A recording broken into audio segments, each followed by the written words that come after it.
We move now to the IEC as we speak to the Electoral Commission, saying they welcome the latest ruling by the Constitutional Court. The DA, as you just heard, lodged the application, arguing that the IEC decision taken on September 6 to reopen the candidate nomination process for the local government elections was unconstitutional, unlawful, invalid, and that it must be set aside. The Deputy IEC Chief Electoral Officer, Mr. Masego Shiburi, joins us now to talk about it. Mr. Shiburi, a very good evening to you. I'm hoping that you heard part of what the DA was saying, that other than a slap on the wrist that you or the IEC may have interpreted as that the Apex Court was somewhat in some agreement with them on your obligations constitutionally, and that it was just a matter of evidentiary proof to what they'd taken to court, and yet you say you abide by the law. Why is it that you seem to be at odds on this?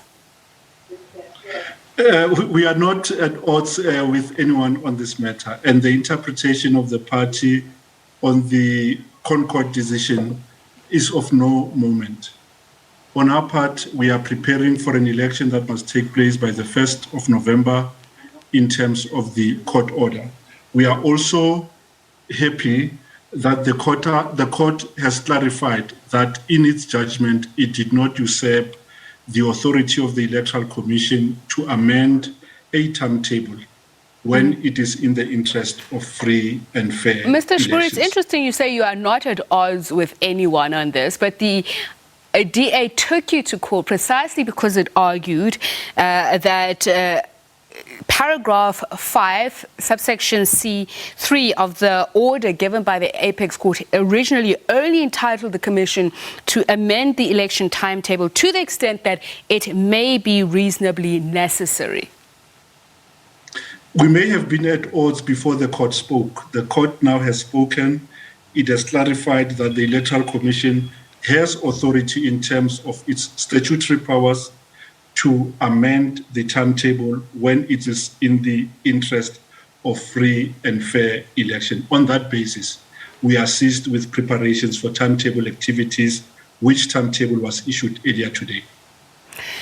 So, paragraph 5A of that order, the Commission said it was to determine, according to the ruling, the Commission was to determine within 3 days thereof whether it was practically possible to hold a voter registration weekend, but that in addition to this, the Commission also advised that it would be amending the election timetable to include the reopening of the candidate nomination process. This is what the court said. So the term "in addition" suggests that you went above and beyond the scope of the original ruling to ensure freeness and fairness of the elections. Is that correct? Is that a correct understanding of what happened?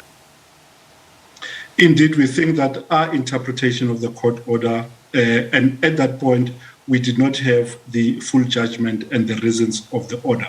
But we understood it to mean in paragraph 5.3c that the court did not preclude the Electoral Commission from exercising its statutory powers if it's in the interest of free and fair election. And the scheme is that you first have a registration drive, you have proclamation which closes the voters' roll, and then only then do you have candidate nomination. The order of the court on the 3rd of September removed that sequencing because you now have a registration weekend, that persons who now become new voters are not entitled other rights that they have in law. And we said our decision was intended to honor Section 158 of the Constitution and to vindicate the Section 19 constitutional right of voters, not only to vote, but to nominate candidates, but also to stand if they so elect for public office. So our decision was never intended to benefit one or the other contestant in this election. But help us understand this as the electorate. So you say that the reopening of the candidate nomination process was a necessary corollary of holding voter registration. How are the two procedurally linked?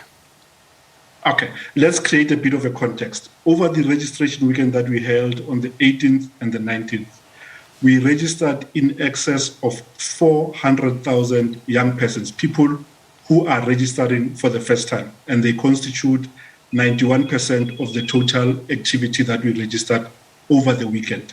Those persons now are registered as voters.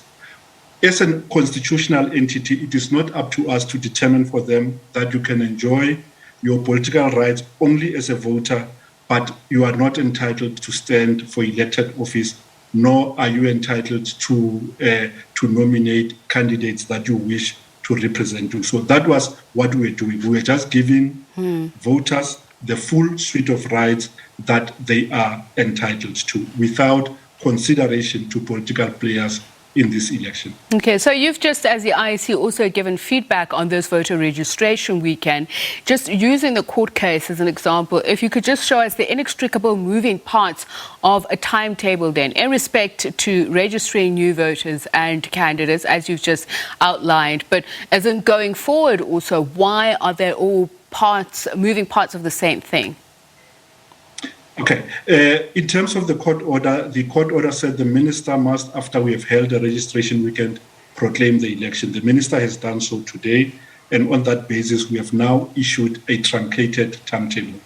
One of the important milestones in that timetable is that today we've opened a period for special votes. Special votes are intended to extend the vote to persons who, without special arrangement, will not be able to vote. Persons who are unable to travel to a voting station can apply for a special vote, and we will visit those on the 30th and the 31st in areas of their confinement or at their residences. Those persons who will be working on voting day or will be away from their places of ordinary residence can apply for a special vote and cast a special vote at their voting station before they leave their areas of ordinary residence. Special votes will remain open until the 4th of October. Tomorrow at 5, we will close the process of candidate nomination and also make the voters' roll available to contestants so that they can raise objections on the exclusion or inclusion of persons on certain segments. Once we have done that, we will then begin the difficult task of generating the ballot paper by certifying candidates and parties that have met the requirements to contest, and then only then begin the process of printing 4,600 ballot paper permutation for these elections and print 75 million ballot papers for distribution to 23,151 voting stations for these elections. Thank you. Thank you so much for speaking to us. And of course, we will be speaking to a legal analyst later on. That there was the Deputy IEC Chief Electoral Officer, Masego Shiburi. We're going to take a quick break. Do stay with us.